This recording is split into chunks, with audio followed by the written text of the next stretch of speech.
अब थोड़ी सी प्रिडिक्शन चाहूँगा, हालांकि ये जिस तरह से वॉलीटैलिटी चल रही है प्रिडिक्ट करना तो बहुत मुश्किल है।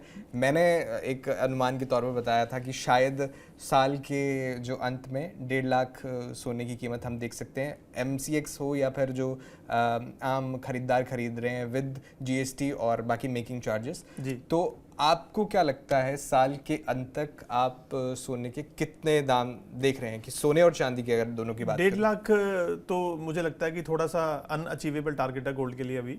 अभी जो हम देख रहे हैं फिजिकल मार्केट में या MCX पे 1,14,000 के भाव, तो मुझे लगता है दिवाली तक 1,22,000-23,000 तक हम पहुंच जाएंगे और हो सकता है अगली दिवाली पे हम लोग 1.5 लाख भी देखें। और अगर सिल्वर की बात करें तो सिल्वर इस दिवाली पे हमें 1.5 लाख दिखनी चाहिए जरूर। अभी ऑलरेडी हम 1,35,000 के MCX के रेट्स पे हैं, इसमें आप GST ऐड करेंगे तो 1,40,000 का भाव तो आ ही गया है।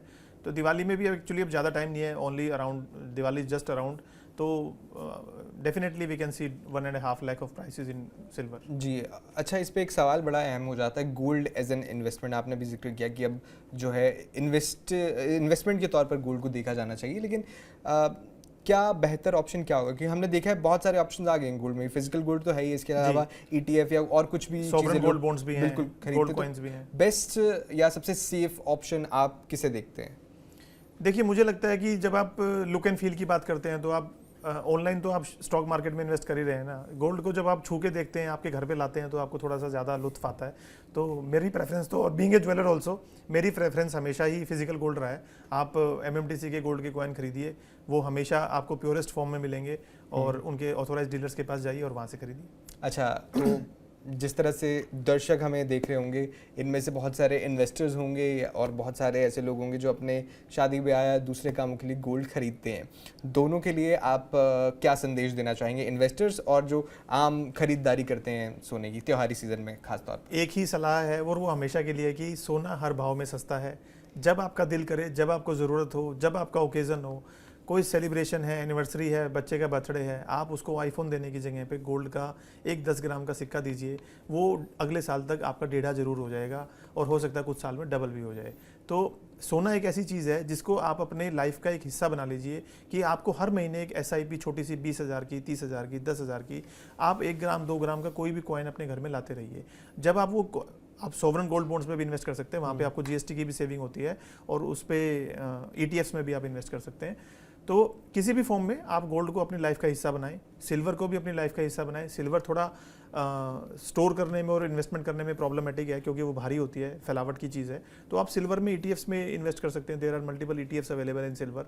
तो सिल्वर में आप ऑनलाइन इन्वेस्ट कीजिए और गोल्ड में आप फिजिकल इन्वेस्ट कीजिए। अच्छा, फिजिकल गोल्ड में एक सवाल हमेशा रहता है कि देखिए MCX के रेट तो ठीक है, लेकिन जब हम फिजिकल गोल्ड खरीदते हैं तो उसमें एक सवाल ये आता है कि उसमें मेकिंग चार्जेस और GST भी जुड़ जाता है। तो क्या वो एज एन इन्वेस्टमेंट हमें थोड़ा सा नुकसान पहुंचाता है? क्योंकि देखिए जब आप उसको बेचने जाएंगे तो उसमें तो मेकिंग चार्जेस तो उसमें ऐड नहीं होंगे, जो बिल्कुल जो आपके प्राइजेस हैं उसी प्राइजेस पे आप होगा। तो क्या ये, देखिए दिल्ली ना बड़ी कॉम्पिटिटिव मार्केट है, और पिछले कुछ समय से हम देख रहे हैं कि दिल्ली में प्राइस वॉर चल रही है ज्वेलर्स के बीच में, और उसकी वजह से मेकिंग चार्जेस बहुत कम हो गए हैं। अब आपको इन्वेस्टमेंट करना है, मान लो 10 लाख रुपए का, और आपने 100 ग्राम गोल्ड के करीब आपका गोल्ड आएगा, वो आपने ले लिया और उसको आपने लॉकर में रख दिया।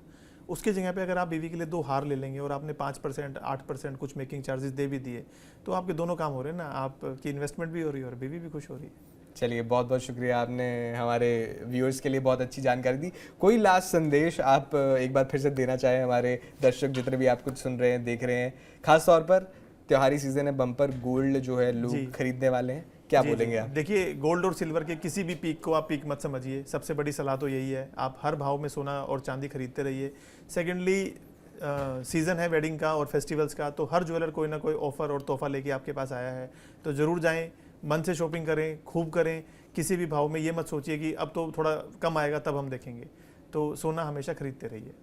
बिल्कुल, आपने सुना किस तरह से सुमित गर्ग जी ने बताया कि पीक को पीक मत समझिए, क्योंकि पल पल जो है रेट बदलता रहता है। तो बहुत बहुत शुक्रिया आपका TV9 के साथ जुड़ने के लिए, हमारे दर्शकों के साथ इतनी वैल्यूएबल इन्फॉर्मेशन शेयर करने के लिए। Thank you so much. बाकी आप देखते रहिए TV9 भारतवर्ष।